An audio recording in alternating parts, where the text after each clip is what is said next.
السلام علیکم. کاشانہ بصیرت یوٹیوب چینل میں آپ کو خوش آمدید کہتے ہیں.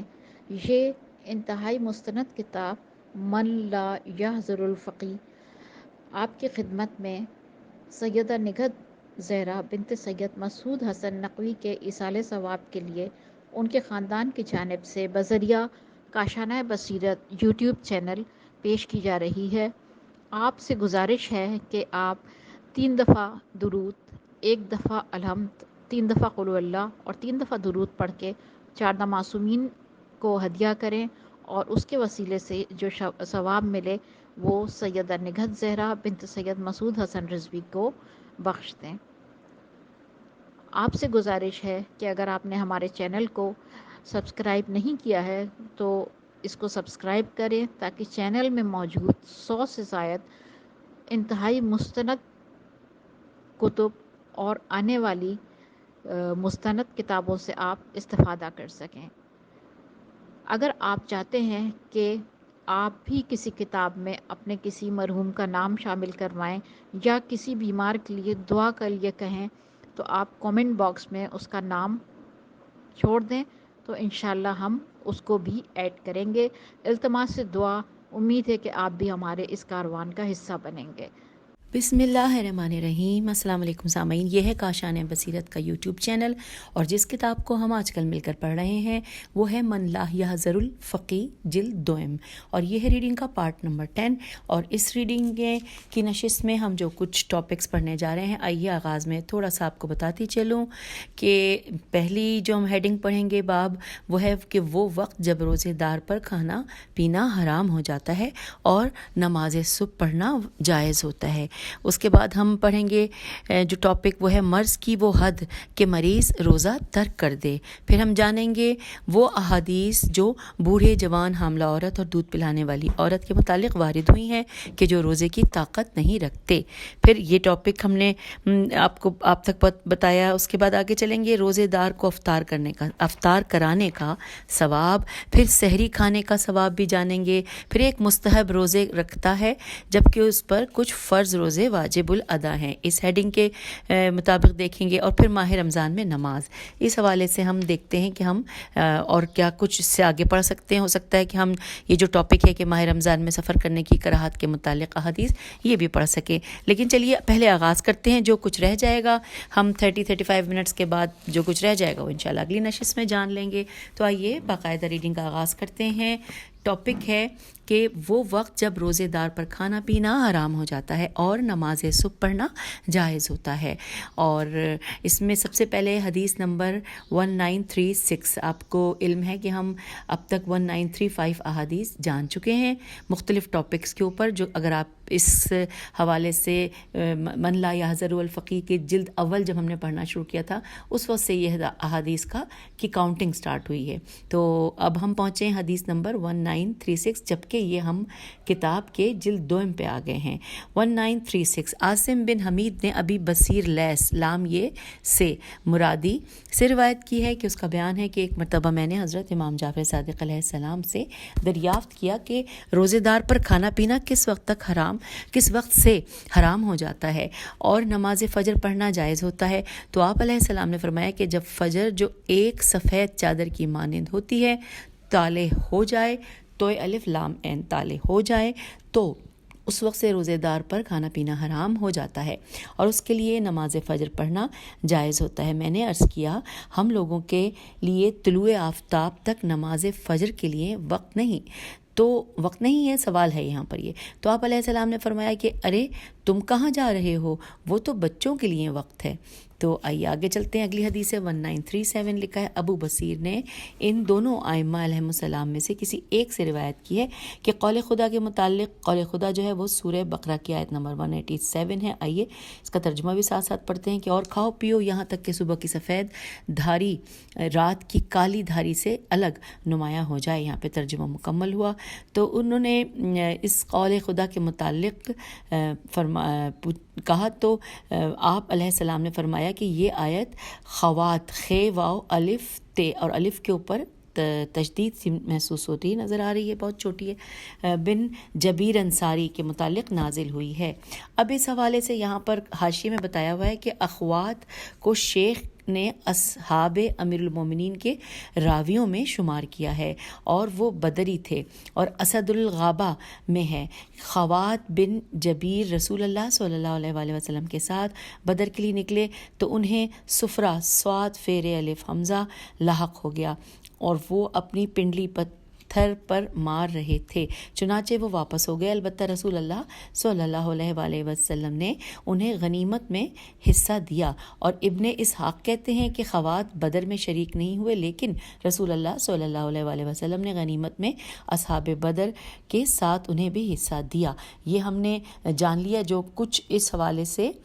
حاشیے میں یہاں پر موجود تھا، اور اب دوبارہ سے وہیں سے ہم اور سلسلہ جوڑتے ہیں کہ جہاں سے ہم حاشیے میں گئے تھے۔ لکھا ہے تو آپ علیہ السلام نے فرمایا کہ یہ آیت خوات بن جبیر انصاری کے متعلق نازل ہوئی ہے۔ وہ خندق میں نبی صلی اللہ علیہ وآلہ وسلم کے ساتھ تھے اور روزے سے تھے، یہاں تک کہ اسی حال میں شام ہو گئی، اور اس آیت کے نازل ہونے سے پہلے یہ حکم تھا کہ اگر کوئی شخص رات کو سو جائے تو پھر اس پر کھانا پینا حرام تھا۔ چنانچہ جب شام ہو گئی تو اپنے گھر آئے اور بیوی سے پوچھا کہ تمہارے پاس کچھ کھانے کو ہے؟ تو انہوں نے جواب دیا، سونا نہیں، ہم تمہارے لیے کھانا تیار کرتے ہیں۔ چنانچہ انہوں نے تکیہ لگایا تو نیند آ گئی۔ بیوی نے کہا، ہم نے کھانا تیار کر دیا۔ انہوں نے کہا، اچھا، مگر کھایا نہیں، اور اسی حالت میں صبح ہو گئی تو پھر خندق کھودنے میں لگ گئے، مگر اب ان کو غش آنے لگا۔ جب رسول اللہ صلی اللہ علیہ وآلہ وسلم ادھر سے گزرے اور ان کا حال دیکھا تو یہ آیت نازل ہوئی، جو کہ جس کا ہم نے بھی ترجمہ پڑھا تھا۔ اور اب آئیے آگے چلتے ہیں، اگلی حدیث ہے 1938،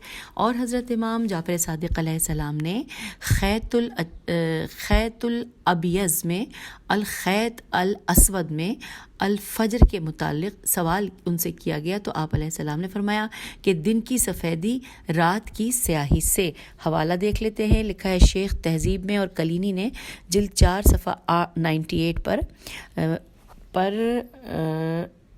بسند صحیح حلبی سے، اور انہوں نے جناب علیہ السلام سے اس کی روایت کی ہے۔ اگلی حدیث جانتے ہیں، 1939 نمبر ہے، اور ایک دوسری حدیث میں ہے کہ اس سے مراد وہ فجر ہے جس میں کوئی شک نہ ہو۔ اس کے بعد دوسری حدیث ہے 1940 نمبر ہے، اور سماع بن مہران نے جناب علیہ السلام سے ایسے 2 شخصوں کے متعلق دریافت کیا کہ انہوں نے کھڑے ہو کر فجر پر نظر ڈالی تو ایک نے کہا کہ یہ فجر ہے، دوسرے نے کہا کہ میں تو کچھ نہیں دیکھتا۔ تو آپ علیہ السلام نے فرمایا کہ وہ شخص جس پر فجر ظاہر نہیں ہوئی ہے وہ کھائے پیے، اس لیے کہ اللہ تعالیٰ کا ارشاد ہے سورہ بقرہ کی آیت 187 جو کہ جس میں لکھا ہے، آگے اس کے لکھا ہے کہ سماع کا بیان ہے کہ میں نے ان جناب علیہ السلام سے ایک ایسے شخص کے متعلق دریافت کیا کہ جس نے ماہ رمضان میں طلوع فجر کے بعد کھایا پیا۔ اچھا سامعین، یہ میں بتاتی چلوں، میں تھوڑا آہستہ آہستہ پڑھ رہی تھی کیونکہ میں اس کا ترجمہ تلاش کر رہی تھی، مجھے یہاں ملا نہیں ہے، سورہ بقرہ کی آیت نمبر 187 کا، تو یہ آپ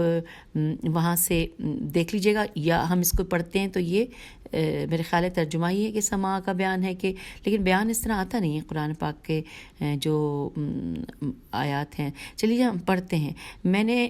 ان جناب علیہ السلام سے ایک ایسے شخص کے متعلق دریافت کیا کہ جس نے ماہ رمضان میں طلوع فجر کے بعد کھایا پیا۔ آپ علیہ السلام نے فرمایا کہ اگر اس نے اٹھ کر دیکھ لیا تھا اور اس کو فجر نظر نہیں آئی تھی، اس کے بعد کھایا، پھر دوبارہ دیکھا تو فجر نظر آئی، تو وہ اپنے روزے کو پورا کرے، عیادے کی ضرورت نہیں ہے۔ اگر وہ اٹھا، پہلے کھایا پیا، اس کے بعد فجر پر نظر ڈالی تو دیکھا تو کہ وہ طلوع ہو چکی ہے، تو وہ اس روزے کو بھی پورا کرے اور کسی دوسرے دن اس کی قضا بھی کرے، اس لیے کہ اس اٹھنے کے بعد اسے فجر دیکھنے سے پہلے کھانا ہی شروع کر دیا، اس لیے اس پر اس کی قضا بھی لازم ہو گئی ہے۔ آگے چلتے ہیں، اگلی حدیث ہے 1941۔ صفوان بن یحییٰ نے ایس بن قاسم سے روایت کی ہے۔ اس کا بیان ہے کہ میں نے ایک مرتبہ حضرت امام جعفر صادق علیہ السلام سے ایک ایسے شخص کے متعلق دریافت کیا کہ جو اپنے گھر کے اندر سے نکلا جبکہ اس کے اصحاب گھر میں سحری کھا رہے تھے، تو اس نے فجر کو دیکھا اور آواز دی کہ فجر طالع ہو گئی ہے، تو چند لوگوں نے کھانے سے ہاتھ روک لیا اور چند لوگوں کا گمان ہوا کہ یہ مزاح کر رہا ہے، وہ کھانے میں مصروف رہے۔ تو آپ علیہ السلام نے فرمایا کہ یہ لوگ اس اس روزے کو تمام بھی کریں گے اور اس کی قضا بھی رکھیں گے۔ آئیے آگے کی طرف چلتے ہیں۔ اگلی حدیث ہے 1942، محمد بن ابی عمیر نے معاویہ بن عمار سے روایت کی ہے۔ اس کا بیان ہے کہ ایک مرتبہ حضرت امام جعفر صادق علیہ السلام سے عرض کیا کہ میں کنیز کو حکم دیتا ہوں کہ ذرا فجر کو دیکھ۔ وہ کہتی ہے کہ ابھی فجر طالع نہیں ہوئی تو کھاتا ہوں، اور پھر خود دیکھتا ہوں تو فجر کو طلوع پاتا ہوں۔ تو آپ علیہ السلام نے فرمایا کہ تم اس کی قضا رکھو گے، لیکن اگر تم خود دیکھ لیتے اور تمہیں فجر نظر نہ آتی تو تم پر کچھ عائد نہ ہوتا۔ اچھا، اب ہم اگلی ہیڈنگ یعنی اگلے باب کی جانب آ گئے ہیں، اور ہیڈنگ ہے مرض کی وہ حد کہ مریض روزہ ترک کر دے۔ آئیے اس کے بارے میں احادیث ائمہ علیہم السلام جانتے ہیں۔ اب حدیث نمبر پہ ہم پہنچے ہیں 1943۔ ابن بکیر نے زرارہ سے روایت کی ہے۔ اس کا بیان ہے کہ میں نے حضرت امام جعفر صادق علیہ السلام سے روایت کیا کہ مرض کس حد تک ہو کہ جس پر مریض روزہ ترک کر دے اور کھڑے ہو کر نماز پڑھنا چھوڑ دے۔ تو آپ علیہ السلام نے فرمایا کہ انسان اپنے نفس پر خود نظر رکھتا ہے اور اس کو سب سے زیادہ علم ہے کہ اس میں کتنی طاقت ہے۔ اگلی حدیث ہے 1944، لکھا ہے جمیل بن دراج نے ولید بن سبیح سعد بے یہ سے روایت کی ہے۔ اس کا بیان ہے کہ ایک دن مدینے میں ماہ رمضان کے اندر مجھے بخار آ گیا تو حضرت امام جعفر صادق علیہ السلام نے میرے پاس ایک پیالے میں سرکہ اور زیتون بھیجا اور مجھے کہلایا کہ تم اس سے افطار کرو اور میٹھے اور بیٹھے بیٹھے نماز پڑھو۔ اب اگلی حدیث ہے 1945، بکر بن محمد ازدی نے حضرت امام جعفر صادق علیہ السلام سے روایت کی ہے۔ اس کا بیان ہے کہ میں نے سنا کہ میرے والد نے آن جناب علیہ السلام سے دریافت کیا مرض کی حد کے متعلق کہ جس میں انسان روزہ ترک کر دے، تو آپ علیہ السلام نے فرمایا کہ جب وہ سحری نہ کھا سکے۔ اگلی حدیث ہے 1946، سلیمان بن عمرو نے حضرت امام جعفر صادق علیہ السلام سے روایت کی ہے۔ آپ علیہ السلام نے بیان فرمایا کہ ایک مرتبہ حضرت ام سلمہ رضی اللہ عنہا کی ماہ رمضان میں آنکھیں دکھنے آ گئیں تو رسول اللہ صلی اللہ علیہ وآلہ وسلم نے ان کو حکم دیا کہ تم روزہ نہ رکھو، اور فرمایا رات کی غذا تمہاری آنکھوں کے لیے مضر ہے۔ اب اگلی حدیث ہے 1947، لکھا ہے اور حریز کی روایت میں ہے انہوں نے حضرت امام جعفر صادق علیہ السلام سے کی ہے کہ آپ علیہ السلام نے فرمایا کہ جب روزے دار کو یہ ڈر ہو کہ روزہ آنکھوں کے لیے مضر ہے تو افطار کر لے۔ اور اس کے بعد اس ٹاپک پہ آخری حدیث ہے، نمبر ہے 1948 حدیث کا، لکھا ہے نیز فرمایا کہ جب کبھی روزہ مضر ہو تو پھر افطار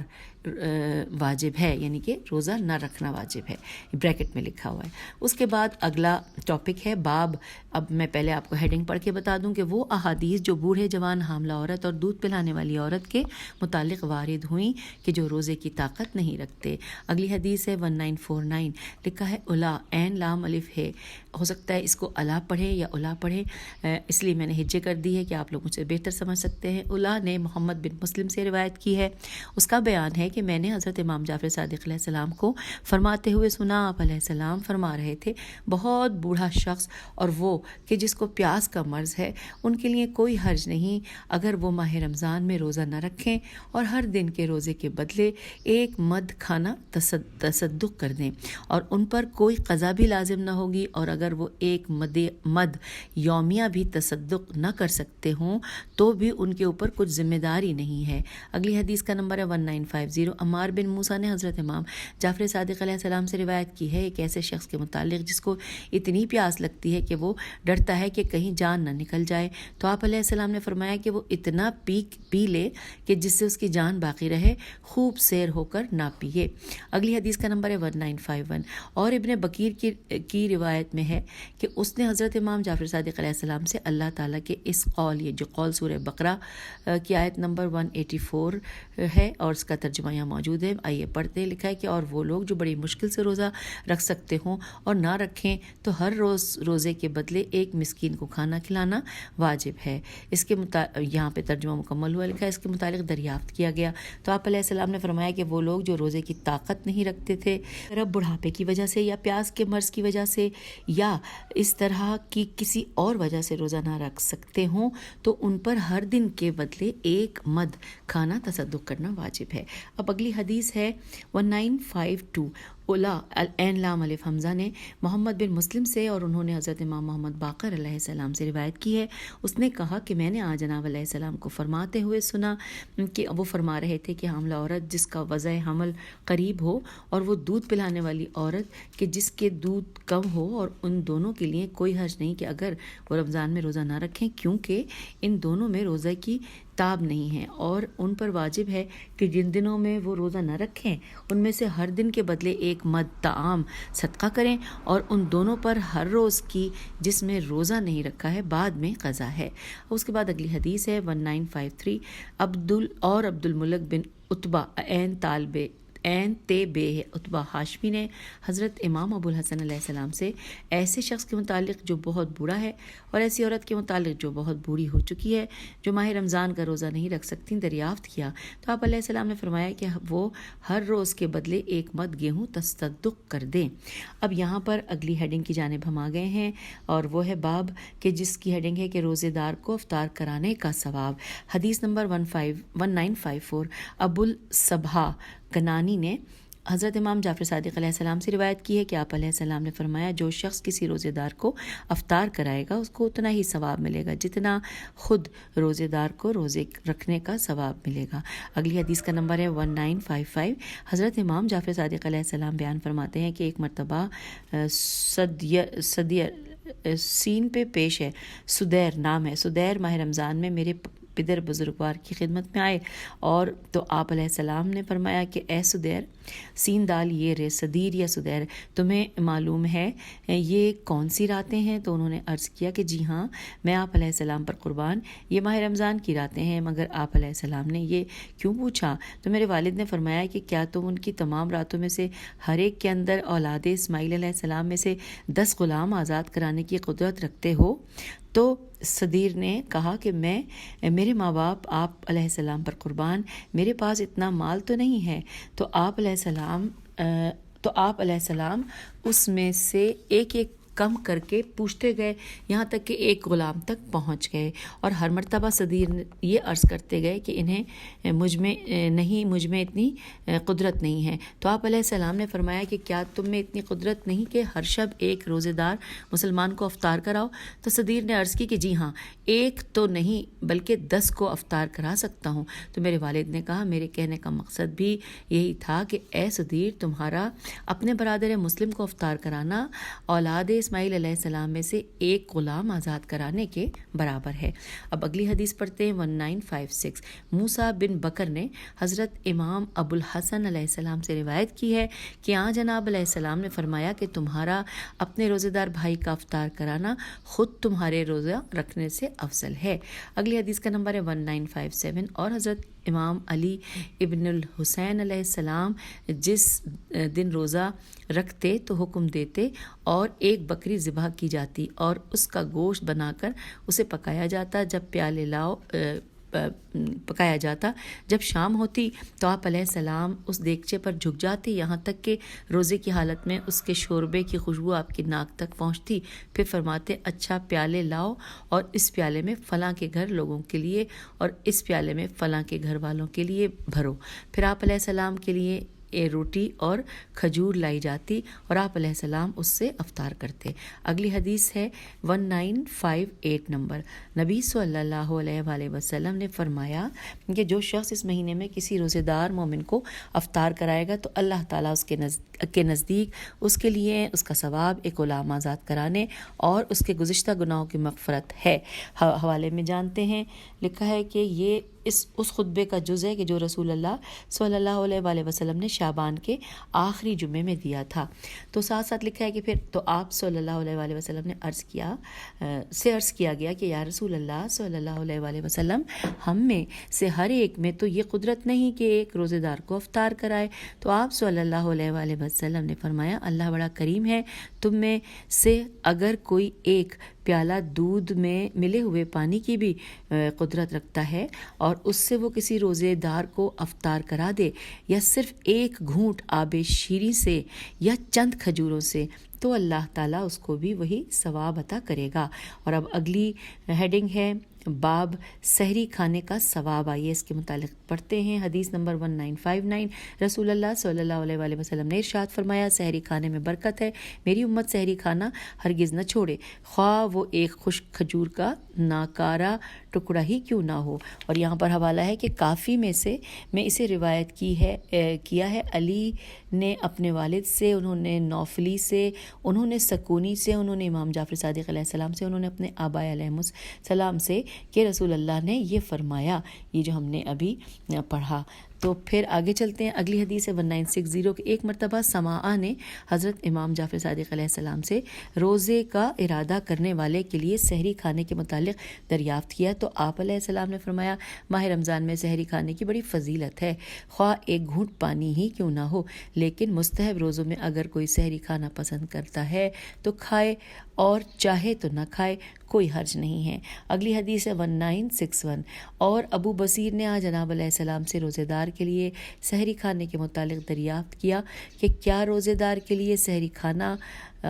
واجب ہے، تو آپ علیہ السلام نے فرمایا کہ اگر کوئی شخص نہیں کھانا چاہتا تو نہ کھائے، کوئی حرج نہیں ہے، لیکن ماہ رمضان میں افضل ہے کہ سحری کھائے، زیادہ پسندیدہ ہے کہ ماہ رمضان میں سحری کھانا ترک نہ کرے۔ آئیے اگلی حدیث کی جانب، نمبر ہے 1962، نبی صلی اللہ علیہ وآلہ وسلم نے فرمایا کہ تم لوگ دن کے روزے میں سحری سے مدد لو اور شب کو عبادت کرنے کے لیے دن کو قیلولہ کر لیا کرو۔ اگلی حدیث ہے 1963، حضرت امیر المومنین علیہ السلام سے روایت کی گئی ہے، انہوں نے نبی صلی اللہ علیہ وآلہ وسلم سے روایت کی ہے کہ آپ علیہ السلام نے فرمایا، اللہ تعالیٰ اور اس کے ملائکہ سحر کے وقت استغفار کرنے والوں اور سحری کھانے والوں پر درود بھیجتے ہیں، لہٰذا تم میں سے ہر ایک سحری کھائے، خواہ ایک گھونٹ پانی ہی کیوں نہ ہو۔ اور اس کے بعد لکھا ہے کہ اور سب سے افضل و بہتر سحری ستو اور کھجور ہے۔ اس کا حوالہ دیا ہوا ہے یہاں پر کہ حیف سعد بن بختری نے صادق علیہ السلام سے روایت کی ہے، تہذیب جلد نمبر 1 صفحہ نمبر 408 میں۔ اب آئیے واپس اس حدیث کی جانب جہاں سے ہم حاشیے میں اس کا حوالہ پڑھنے گئے تھے۔ اس میں یہاں پر لکھا ہے کہ اور تمہیں کھانے پینے کی پوری آزادی ہے جب تک کہ تمہیں طلوع فجر کا یقین نہ ہو جائے۔ اب اگلی حدیث ہے 1964، ایک شخص نے حضرت امام جعفر صادق علیہ السلام سے دریافت کیا، اگر مجھے طلوع فجر میں شک ہو تو کھاتا رہوں، تو آپ علیہ السلام نے فرمایا کہ اس وقت تک کھاؤ جب تک کوئی شک نہ رہے۔ اگلی حدیث ہے 1965، اور آن جناب علیہ السلام نے فرمایا کہ اگر لوگ سحری کھا لیا کریں اور صرف پانی سے افطار کر لیا کریں تو ان میں اتنی قدرت ہوگی کہ ہمیشہ روزہ رکھیں۔ تو یوں ہم نے اس ٹاپک کے حوالے یعنی کہ سحری کھانے کے ثواب کے حوالے سے جو احادیث ائمہ علیہ السلام تھیں وہ جان لی۔ اب اگلا ٹاپک، اگلا باب ہے اور اس میں صرف 2 ہی لائنیں ہیں، لکھا ہے ایک شخص مستحب روزے رکھتا ہے جبکہ اس پر کچھ فرض روزے واجب الادا ہیں، یہ ہیڈنگ ہے۔ اور اس میں آگے لکھا ہے ائمہ طاہرین علیہ السلام کی اخبار و احادیث سے وارد ہوئی ہیں کہ مستحبی روزے رکھنا جائز نہیں اس شخص کے لیے کہ جس پر فرض روزہ قضا ہے، اور روایت کرنے والوں میں سے حلبی اور ابو الصباح کنانی ہیں جنہوں نے حضرت امام جعفر صادق علیہ السلام سے یہ روایت کی ہے۔ اور اب اگلا باب ہے، ٹاپک ماہ رمضان میں نماز۔ آئیے ماہ رمضان میں نماز کے حوالے سے جانتے ہیں۔ حدیث نمبر 1966 پہ ہم پہنچ گئے، لکھا ہے زرارہ محمد بن مسلم و فضیل نے حضرت امام محمد باقر و حضرت امام جعفر صادق علیہ السلام سے ماہ رمضان میں نافلہ شب کو جماعت کے ساتھ آخر شب مسجد میں دوبارہ پڑھتے ہیں جماعت کے ساتھ پڑھنے کے متعلق دریافت کیا، تو ان دونوں حضرات نے فرمایا کہ نبی صلی اللہ علیہ وآلہ وسلم جب نماز عشاء پڑھ لیتے تو اپنے دولت سرا میں تشریف لے جاتے اور آخر شب مسجد میں آتے اور نماز کے لیے کھڑے ہو جاتے۔ ایک مرتبہ ماہ رمضان کی پہلی شب کو ہی دولت سرا سے نکل کر مسجد میں نماز پڑھنے کے لیے حسب سابق تشریف لائے اور نماز کے لیے کھڑے ہوئے تو لوگوں نے آپ صلی اللہ علیہ وآلہ وسلم کے پیچھے صف باندھ لی۔ آپ صلی اللہ علیہ وآلہ وسلم نے یہ دیکھا تو فوراً گھر واپس چلے گئے اور ان لوگوں کو چھوڑ دیا۔ ان لوگوں نے 3 شب تک ایسا ہی کیا کہ آپ صلی اللہ علیہ وآلہ وسلم کے پیچھے صف باندھ لیتے۔ بالآخر رسول اللہ صلی اللہ علیہ وآلہ وسلم تیسری شب ممبر پر تشریف لے گئے اور حمد و ثناء الہی کے بعد ارشاد فرمایا، اے لوگو، نماز شب ماہ رمضان میں با جماعت پڑھنا بدعت ہے، اور نماز چاشت چ الف شین تے بھی بدعت ہے۔ آگاہ رہو، ماہ رمضان میں کسی شب کو بھی نماز شب کے لیے مسجد میں جمع نہ ہونا اور نہ نماز چاشت پڑھنا، اس لیے کہ ایسا کرنا گناہ ہے۔ آگاہ رہو، یہ بدعت و گمراہی ہے اور ہر گمراہی کا راستہ جہنم کی طرف ہے۔ اس کے بعد ممبر سے یہ کہتے ہوئے اترے کہ تھوڑی سی سنت پر عمل زیادہ بدعت پر عمل سے بہتر ہے۔ اور آئیے اب اگلی حدیث پڑھتے ہیں، نمبر 1967۔ ابن مسکان نے حلبی سے روایت کی ہے کہ انہوں نے کہا کہ میں نے ایک مرتبہ حضرت امام جعفر صادق علیہ السلام سے ماہ رمضان میں نماز کے متعلق دریافت کیا تو آپ علیہ السلام نے فرمایا کہ 13 رکعتیں ہیں، جس میں نماز وتر اور 2 رکعتیں صبح کی قبل فجر بھی شامل ہیں۔ اس طرح رسول اللہ صلی اللہ علیہ وآلہ وسلم پڑھا کرتے تھے اور میں بھی پڑھا کرتا ہوں، اور اگر کچھ اور بہتر ہوتا تو اسے رسول اللہ صلی اللہ علیہ وآلہ وسلم ہرگز ترک نہ کرتے۔ اگلی حدیث کا نمبر ہے 1968۔ عبداللہ بن مغیرہ نے عبداللہ بن سنان سے اور انہوں نے حضرت امام جعفر صادق علیہ السلام سے روایت کی ہے۔ ان کا بیان ہے کہ ایک مرتبہ میں نے جناب علیہ السلام سے ماہ رمضان میں نماز کے متعلق دریافت کیا تو آپ علیہ السلام نے فرمایا کہ 13 رکعتیں ہیں، جن میں 1 رکعت وتر کی اور 2 رکعتیں قبل نماز فجر کی، اور اگر کچھ اور زیادہ ہوتی تو رسول اللہ صلی اللہ علیہ وآلہ وسلم اس پر عمل کرنے کے زیادہ حقدار تھے۔ اور جن لوگوں نے ماہ رمضان میں زیادہ مستحب رکعتوں کی روایت کی ہے ان میں زرعہ زیر عین ہے، زرعہ نے سماعہ سے روایت کی ہے اور یہ دونوں واقفی ہیں، واو الف قاف فے چھوٹی ہے۔ آئیے اگلی حدیث کی جانب بڑھتے ہیں۔ حدیث کا نمبر ہے 1969۔ راوی ظاہراً سماعہ، بریکٹ میں لکھا ہے راوی کے بعد لکھا ہے ظاہراً سماعہ، بریکٹ کلوز ہو گیا۔ اس کا بیان ہے کہ میں نے جناب علیہ السلام سے دریافت کیا کہ ماہ رمضان میں کتنی رکعتیں پڑھی جائیں تو آپ علیہ السلام نے فرمایا کہ جتنی تم رمضان کے علاوہ دنوں میں پڑھا کرتے تھے، لہٰذا یہ ضرور ہے کہ ماہ رمضان تمام مہینوں سے افضل ہے، لہٰذا بندے کو چاہیے کہ مستحبی نمازیں زیادہ پڑھے۔ پس اگر وہ چاہے اور اس کی قوت اجازت دے تو پہلی رمضان کی شب سے 20 رمضان کی شب تک 20 رکعتیں اس کے علاوہ پڑھ لے، اور جو وہ غیر ماہ رمضان میں بھی پڑھتا رہتا ہے۔ ان 20 رکعتوں میں سے 12 رکعت مغرب و عشاء کے درمیان اور 8 رکعت عشاء کے بعد، اس کے بعد نماز شب 8 رکعت جو وہ اس کے قبل پڑھتا رہا ہے، اس سے قبل پڑھتا رہا ہے۔ پھر لکھا ہے کہ اور نماز وتر کی 3 رکعتیں میں پہلے 2 رکعت پڑھ کر سلام پھیرے، پھر کھڑا ہو اور 1 رکعت پڑھے اور اس میں قنوت پڑھے تو یہ وتر کی نماز ہے۔ پھر 2 رکعت فجر کی پڑھے یہاں تک کہ فجر کی پاؤ پھوٹ جائے، اس طرح یہ 13 رکعتیں ہو جائیں گی۔ اگلے پیراگراف پہ لکھا ہے کہ اور جب رمضان کے 10 دن باقی رہ جائیں تو اس میں ہر شب کو 30 رکعتیں پڑھے، علاوہ ان 13 رکعتوں کے 30 رکعتیں، اس طرح کے 22 رکعت مغرب و عشاء کے درمیان اور 8 رکعت نماز عشاء کے بعد، پھر 13 رکعت نماز شب جیسا کہ بیان ہوا، اور 21ویں اور 23ویں کی شب دونوں میں اگر قوت اجازت دے تو 100 رکعت پڑھے، اور علاوہ نماز شب کی 13 رکعت کے، اور اس کو چاہیے کہ صبح تک بیدار رہے، اور مستحب ہے کہ اس دوران دعا و نماز و تیزواد رے عین تذرہ میں مشغول رہے، اس لیے کہ زیادہ امید کی جاتی ہے کہ شب قدر انہی دونوں شبوں میں سے کوئی ایک شب ہے۔ اس کتاب کے مصنف علیہ رحمہ فرماتے ہیں کہ اس حدیث کو میں نے اس باب میں تحریر کر دیا ہے، باوجود یہ کہ میں اس سے عدول کیے ہوئے عین دال واولام عدول کیے ہوئے اور اس پر عمل ترک کیے ہوئے ہوں، تاکہ ناظرین میری اس کتاب میں دیکھ لیں کہ روایت کرنے والے کیسی روایت کرتے ہیں، اور اسی سلسلے میں میرے اعتقاد سے بھی واقف ہو جائیں کہ میں اس روایت پر عمل میں کوئی حرج نہیں پاتا۔ اور اگلا باب ہے، چیپٹر، اور اس کی ہیڈنگ ہے ماہ رمضان میں سفر کرنے کی کراہت کے متعلق احادیث۔ حدیث نمبر 1970۔ علی بن ابی حمزہ نے ابی بصیر سے روایت کی ہے کہ اس کا بیان ہے کہ میں نے ایک مرتبہ حضرت امام جعفر صادق علیہ السلام سے ماہ رمضان میں سفر پر نکلنے کے متعلق دریافت کیا تو آپ علیہ السلام نے فرمایا کہ مناسب نہیں، لیکن جو سفر اس سے مستثنی ہیں وہ بتاتا ہوں، مکہ معظمہ کی طرف سفر کرنا یا فی سبیل اللہ جہاد پر جانا، یا اس مال کی طرف جانا کہ جس کے تلف ہونے کا خوف ہو، یا اپنے اس بھائی کی طرف جانا جس کی ہلاکت کا خوف ہو، اور اس سے مراد وہ بھائی نہیں جو نسبی اور ماں باپ سے ہو بلکہ برادر ایمانی مراد ہے۔ اگلی حدیث ہے 1971، حلبی نے حضرت امام جعفر صادق علیہ السلام سے روایت کی ہے، اس کا بیان ہے کہ میں نے آج جناب علیہ السلام سے ایک ایسے شخص کے متعلق دریافت کیا کہ ماہ رمضان شروع ہو گیا اور وہ اپنے گھر پر مقیم ہے، اس کا کہیں جانے کا ارادہ نہیں، مگر وہ رمضان شروع ہونے کے بعد اس نے سفر کا ارادہ کیا۔ یہ